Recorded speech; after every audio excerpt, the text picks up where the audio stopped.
જય સ્વામિનારાયણ વિદ્યાર્થી મિત્રો, બાયોલોજી ઈ વિદ્યામાં આપનું હાર્દિક સ્વાગત છે। લાસ્ટ વિડીયોની અંદર આપણે બેવડું ફલન, આવૃત બીજધારી વનસ્પતિમાં બેવડું ફલન સમજ્યા।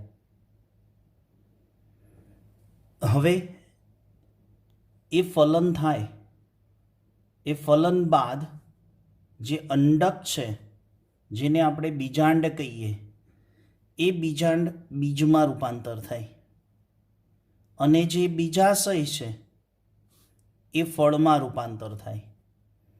બીજાંડ બીજમાં અને બીજાશય ફળમાં રૂપાંતર થાય। ત્યારે લાસ્ટ આકૃતિમાં આપણે સમજ્યા હતા કે આ અંડક છે, ફલન થઈ ગયું છે। જ્યારે અંદર ફલન થયું હતું ત્યારે 3 કોષ પ્રતિધ્રુવ કોષ કેન્દ્ર તરફ છે, એટલે 3 કોષ કેન્દ્રોને પ્રતિધ્રુવ કોષ કેન્દ્ર કહેવાય, જે બીજાંડ તલ તરફ છે। કઈ તરફ છે? બીજાંડ તલ।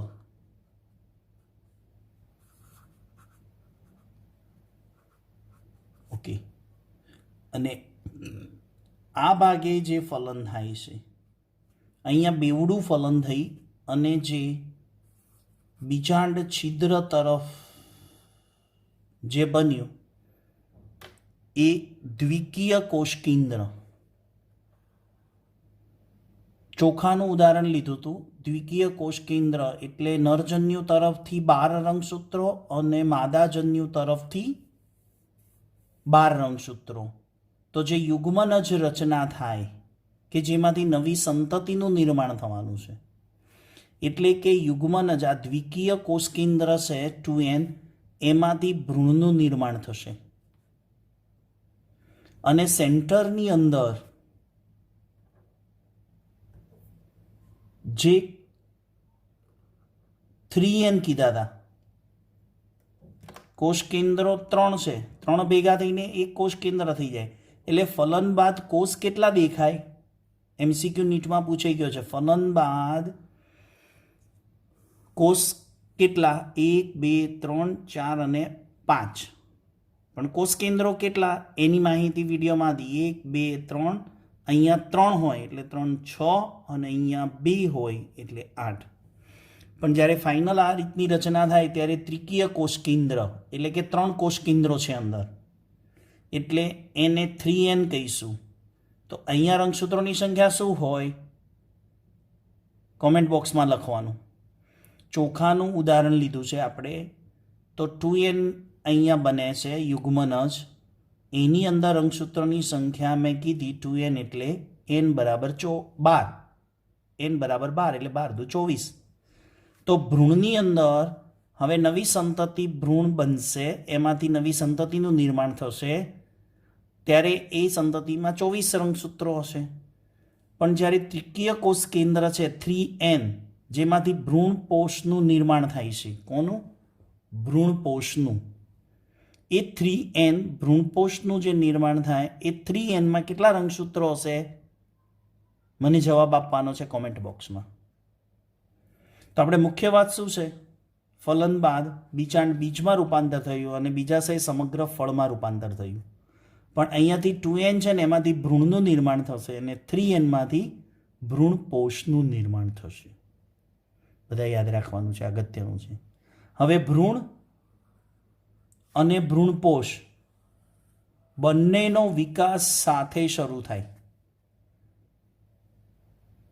પણ ભ્રૂણ કરતાં ભ્રૂણપોષ એક થોડો સમય વહેલા શરૂ થઈ જાય, જેથી ભ્રૂણને પોષણ આપી શકે તો ભ્રૂણ વૃદ્ધિ પામી શકે। પણ ભ્રૂણ અને ભ્રૂણપોષનો વિકાસ શરૂ સાથે થાય, પણ થિયરીને સમજવા માટે આપણે અલગ અલગ લઈશું। પહેલાં લઈશું ભ્રૂણનો વિકાસ અને બીજું લઈશું, બીજી થિયરી અલગથી વિડીયો બનાવીશું, એમાં લઈશું ભ્રૂણપોષનો વિકાસ। બંને વિકાસ વનસ્પતિમાં સાથે થાય તો થિયરીને સમજવા એક પછી એક લઈશું. તો ક્વેશ્ચન તમારા માટે નવો શું બને? કેપ્સેલા પ્રકારની દ્વિદળી વનસ્પતિ છે. આવૃત બીજધારીમાં બે વર્ગ પડે, એકદળી અને દ્વિદળી.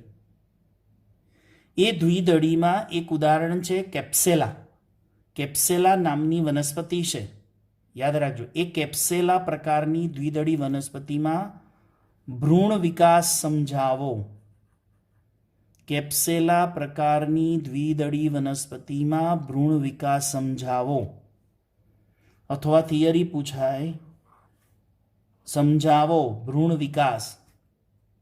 ચોપડીમાં ભ્રૂણ વિકાસ માત્ર 4 લીટીમાં આપ્યો છે, પણ અહીંયા આપણે નીટ પ્રમાણે આખો વિગતવાર શું થશે ભ્રૂણનો વિકાસ એને સમજીશું.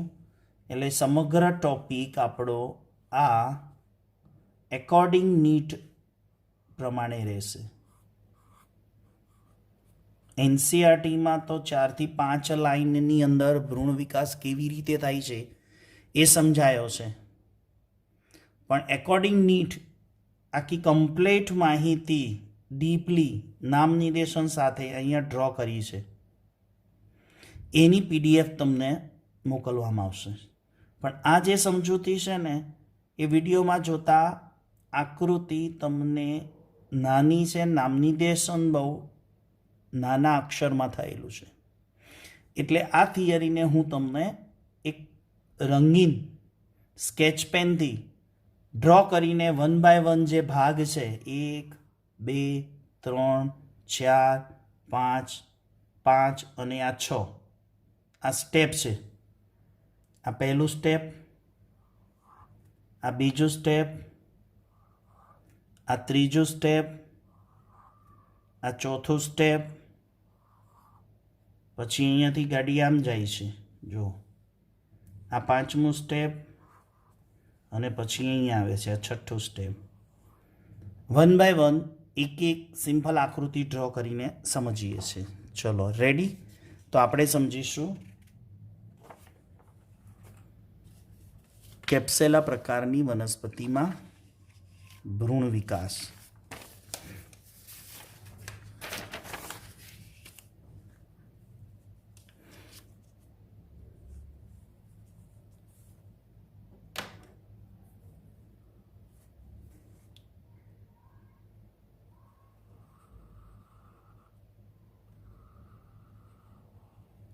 અંડક છે. અહીંયા જે ફલન થયું, બેવડું ફલન, એમાં એક ફલન જે અહીંયા થયું, આમાંથી ભ્રૂણનો વિકાસ થવાનો છે. આને આપણે કહીશું યુગ્મનજ. શું કહીશું?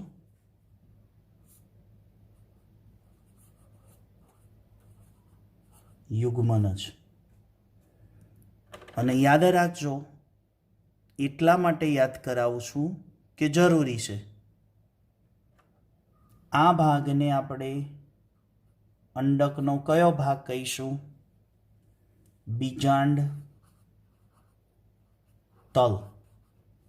અને આ ભાગને શું કહીશું?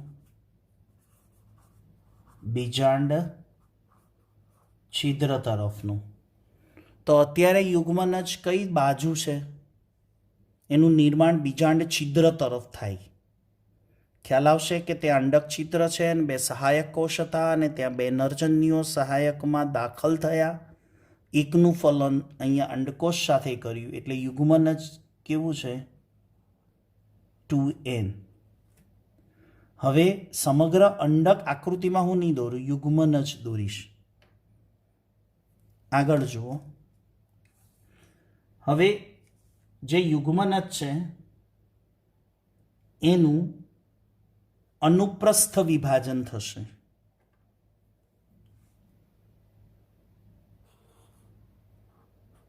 યુગ્મનજનું અનુપ્રસ્થ વિભાજન.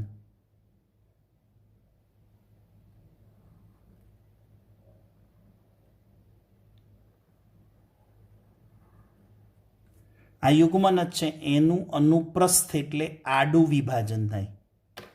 કયું વિભાજન થયું? અનુપ્રસ્થ વિભાજન,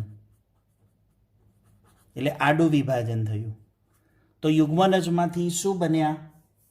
2 કોષ બન્યા. બરાબર. આ કોષને કહીશું આપણે તલસ્થ કોષ. કેમ કે નીચેની તરફ છે, તળિયાની બાજુ છે, તલસ્થ કોષ. અને આ કોષને કહીશું આપણે અગ્રસ્થ કોષ. યાદ રાખજો. બીજા છિદ્ર તરફ આવેલું યુગ્મનજનું અનુપ્રસ્થ વિભાજન થયું. યુગ્મનજ કેવું કોષ છે? એક કોષી રચના છે. યાદ આવે ને કે એક જ કોષ છે, એમાંથી 2 કોષ બન્યા. અનુપ્રસ્થ વિભાજન થઈને 2 કોષ બન્યા. ઉપરનો અગ્રસ્થ કોષ, નીચેનો તલસ્થ કોષ. આ કોષ મોટો છે કદમાં, અને આ કોષ કદમાં નાનો છે, એટલે 2 અસમ કદનું વિભાજન થાય. અસમ કદના કોષ બને. ચલો, સમજાઈ ગયું આ? તો આગળ વધીએ. Next step. હવે બરાબર ધ્યાન આપજો. આ નીચેનો જે તલસ્થ કોષ છે,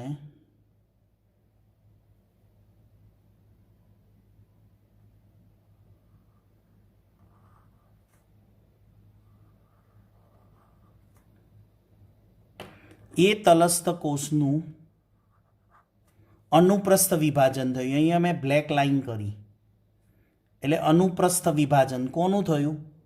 આ જે મોટો તલસ્થ કોષ છે ને, એનું અનુપ્રસ્થ વિભાજન થશે, આડું વિભાજન. જ્યારે આ અગ્રસ્થ કોષ છે એનું આયામ વિભાજન થાય. આયામ એટલે હું એને આયામ બતાવીશ આ રીતે. તો અગ્રસ્થ કોષનું આયામ વિભાજન અને તલસ્થ કોષનું અનુપ્રસ્થ વિભાજન. અહીંયા તમને દેખાય છે કોઈ ABCDનો આલ્ફાબેટ બન્યો. આ આયામ વિભાજન અને આનું અનુપ્રસ્થ. કયો આલ્ફાબેટ બન્યો? તમારે કોમેન્ટ બોક્સમાં લખવાનો છે આનો જવાબ. આનો જવાબ કોમેન્ટ બોક્સમાં લખવાનો. આ કયો આકાર બન્યો? આને કહેવાય પૂર્વ ભ્રૂણ. ભ્રૂણ નિર્માણ થયા પહેલાં બનતી આવી રચનાને પૂર્વ ભ્રૂણ કહેવાય. ખ્યાલ આવી ગયો? પૂર્વ ભ્રૂણ કઈ રીતે બન્યો? અગ્રસ્થ કોષનું આયામ વિભાજન અને તલસ્થ કોષનું અનુપ્રસ્થ વિભાજન. તો એક કોષમાંથી 2 કોષ, 2 કોષમાંથી 4 કોષ નિર્માણ બન્યા. આને આપણે પૂર્વ ભ્રૂણ કહીશું. હવે નામ નિર્દેશન કરીએ. અહીંયા 2 કોષ બન્યા.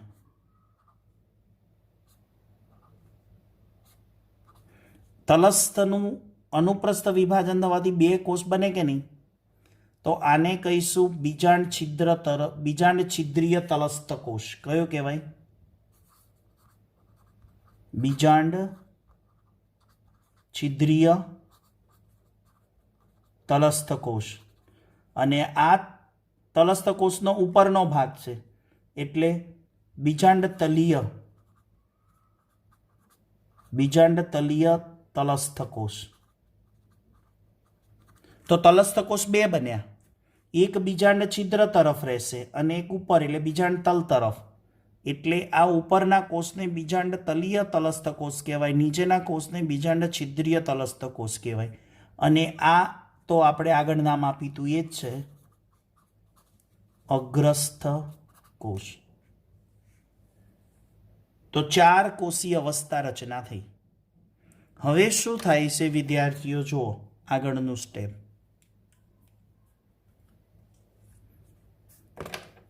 આ થયું આપણે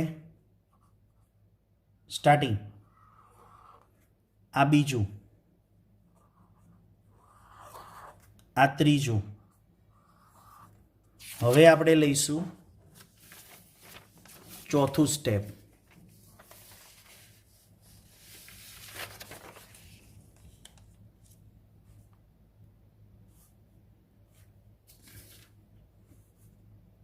ત્રીજાની હિન્ટ આપું. ત્રીજાની હિન્ટમાં આપણે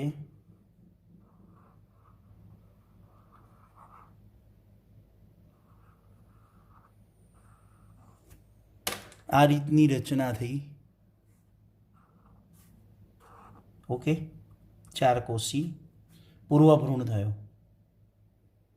હવે આપણે ચોથા સ્ટેપને સમજવું છે. તો શું થાય છે જો અહીંયા આ જે કોષ છે બીજાંડ છિદ્રીય તલસ્થ કોષ.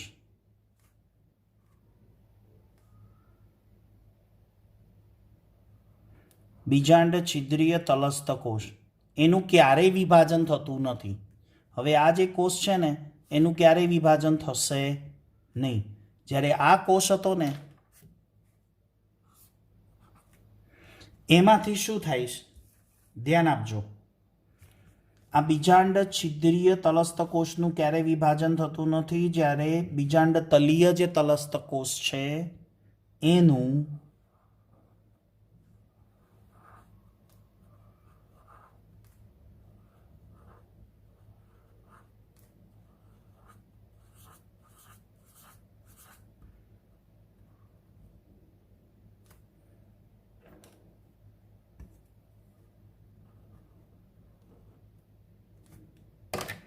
આવી 20 થી 25 કોષોની હારમાળા સર્જાશે. એટલે 20 થી 25 કોષોની થપ્પી રચાઈ જાય. શામાંથી? બીજાંડ તલીય જે તલસ્થ કોષ છે એમાંથી 20 થી 25 કોષોનું નિર્માણ થઈ એને કહેવાય નિલંબ.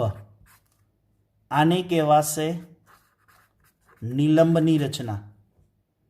ઇંગ્લિશમાં એને સસ્પેન્સર કહેવાય. અને આ નિલંબની રચનાનો આ પ્રથમ કોષ છે ને એને અધોવર્ધક કોષ કહેવાય. કયો કોષ કહેવાય? અધોવર્ધક. અને ઉપર કયો છે?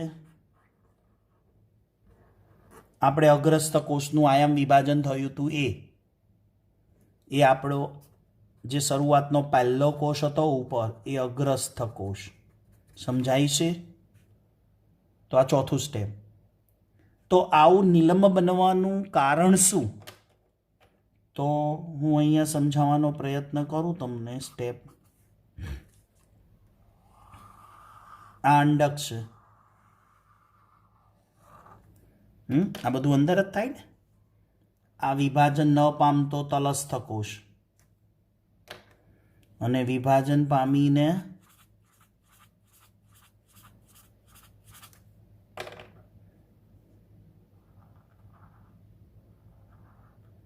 આ પૂર્વભ્રૂણ. જો અંડકની અંદર આ સસ્પેન્સર નિલંબની રચના થવાનું કારણ શું? આ જે અગ્રસ્થ કોષ છે ને મેઇન ભ્રૂણ છે એ ઉચકાઈને ક્યાં આવતો રહ્યો? ભ્રૂણપુટની મધ્યમાં. આ સસ્પેન્શનની જરૂર શું પડે? એક જમ્પર કહેવાય નિલંબ. એનાથી આ અગ્રસ્થ કોષ છે ને એ જમ્પ એટલે કે ઉચકાઈને ક્યાં આવતો રહ્યો? આ ભ્રૂણપુટની અંડકની મધ્યમાં આવતો રહ્યો. જેથી એને બધી બાજુથી સરળતાથી શું મળે? પોષણ મળી શકે. એટલા માટે નિલંબની રચના થાય છે. ક્લિયર? હવે આગળ આ ક્યારે વિભાજન ન પામતો આપણો શું નામ આપ્યું હતું? બીજાંડ છિદ્રીય તલસ્થ કોષ. પછી આ કઈ રચના?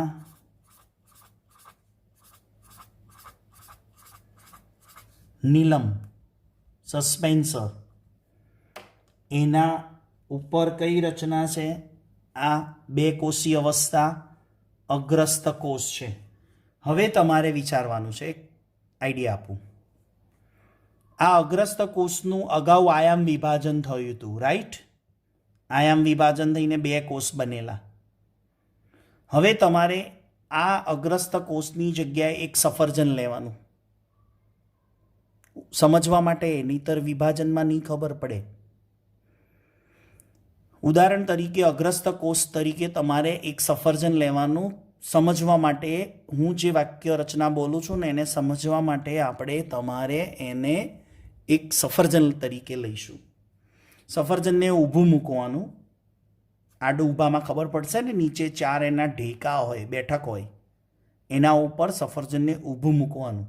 તમારે એક છરી લેવાની, ચપ્પુ, એનાથી ઊભું કાપવાનું. ઊભું કાપો એટલે કેટલા ટુકડા થશે ઊભા? 2. 2 ટુકડાને પડવા નથી દેવાના, પકડી રાખવાના છે, વચ્ચેથી ચપ્પાથી કાપવાનું. એટલે આયામ વિભાજન એટલે આ થઈ ગયું અગ્રસ્ત કોષ. હવે તમારે સફરજનને પહેલું જે આયામ છે, પહેલું આયામ એટલે ઊભું કાપ્યું, એનું કાટખૂણે બીજી વાર ઊભું કાપવાનું. એટલે તમારે શું કરવાનું? સફરજનને સહેજ એમને એમ ફેરવી દેવાનું અને પહેલું જે આયામ વિભાજન હતું, આયામ જે કાપ્યું હતું, એને કાટખૂણે ફરી એકવાર ચપ્પા વડે ઊભું કાપવાનું. એટલે કેટલા ટુકડા ઊભા? 4 ચીરી મળે. આઈડિયા આવે છે? યસ. હવે એ 4 ઊભા ટુકડા થયા ને, એને પણ તમારે પડવા નહીં દેવાના, સફરજનને પકડી રાખવાનું છે. પહેલું આયામ થયું, બીજું પહેલા આયામને બીજું આયામ 90 ડિગ્રીએ. હવે 2 આયામ થયા. હવે સફરજનને આડું કાપવાનું. આડું કાપવાનું. પહેલા 2 આયામને કાટખૂણે એટલે અનુપ્રસ્થ કાપવાનું. એટલે કેટલા ટુકડા થાય? વિચારો કેટલા થશે?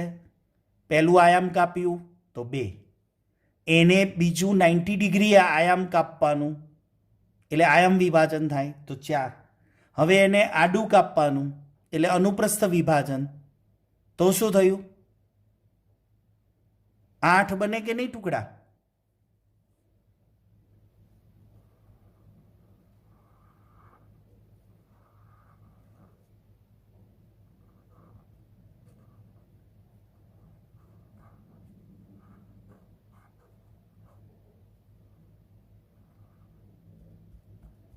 કેટલા વિભાજન થયા? અહીંયા પહેલું આયામ અગાઉ હતું, બીજું એને કાટખૂણે આયામ, અને ત્રીજું 2 આયામને અનુપ્રસ્થ. એમ કર્યું એટલે કેટલા કોષ બન્યા? 8 કોષી અવસ્થા અસ્તિત્વમાં આવી. અને નીલમનો પહેલો કોષ કયો હતો? અધોવર્ધક. હવે આ જે 8 કોષી અવસ્થા છે એનું પરિઘ ફરતે વિભાજન થશે. પરિઘ ફરતે વિભાજન એટલે આ ક્યારેય વિભાજન ન પામતો કોષ. પછી આ નીલમની રચના, પછી નીલમની સૌથી ઉપરનો પ્રથમ કોષ શું કહેવાય? અધોવર્ધક કોષ. અને હવે આ 8 કોષી રચના છે એને પરિઘ ફરતે ફરી એકવાર વિભાજન થાય એટલે 8ના કેટલા થાય? 16 કોષી. 16 કોષી અવસ્થાનો ભ્રૂણ આવો હૃદયાકાર હોય. જેમ 16 કોષી અવસ્થાનો આ 16 કોષી અવસ્થા બનશે.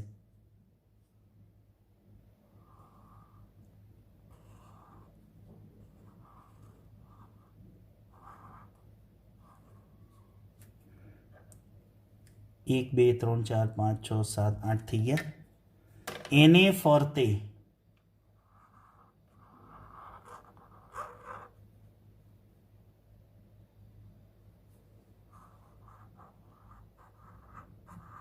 બીજા 8 બનશે.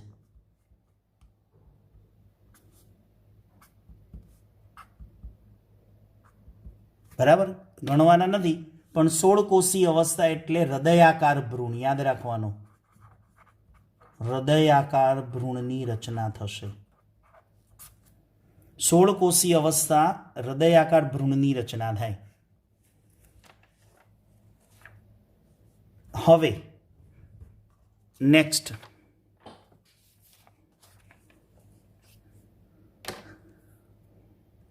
આપણી પાસે વિભાજન ન પામેલો કયો કોષ છે? બીજાંડ છિદ્રીય તલસ્થ કોષ. આ નીલમ એનો પ્રથમ કોષ કયો છે? અધોવર્ધક કોષ. અને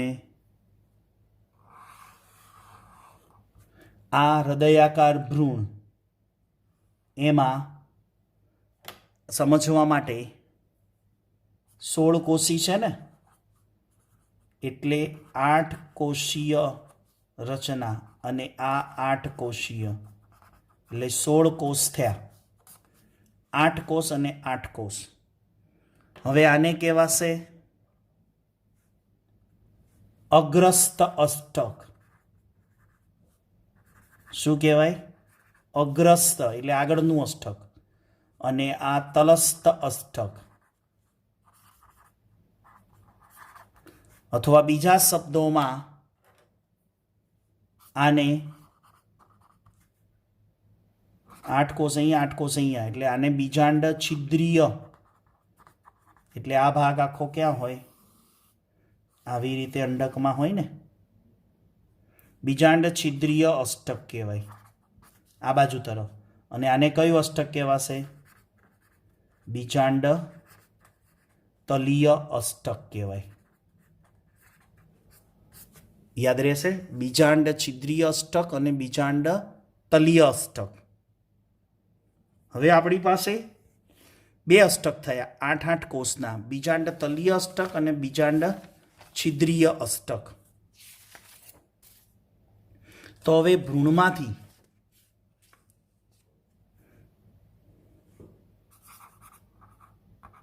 બીજાંડ છિદ્રીય અષ્ટક અને બીજાંડ તલીય અષ્ટક એમાંથી શું નિર્માણ થશે? એટલે આને આપણે ભ્રૂણધરી કહીશું. શું કહીશું? ભ્રૂણધરી. હવે એ ભ્રૂણધરીમાંથી શું નિર્માણ થશે? તો એની રચના આપણે અહીંયા સમજી લઈએ. બીજાંડ તલીય અષ્ટકમાંથી પરોહાગ્ર નિર્માણ થાય વનસ્પતિનું, ઉપરાક્ષ નિર્માણ થાય અને બીજપત્રો. તો બીજાંડ તલીય અષ્ટકમાંથી વનસ્પતિના 3 ભાગોનું નિર્માણ થશે: પરોહાગ્ર, ઉપરાક્ષ અને બીજપત્રો. જ્યારે બીજાંડ છિદ્રીય અષ્ટકમાંથી અધરાક્ષ, આદિમૂળનો કેન્દ્રસ્થ પ્રદેશ,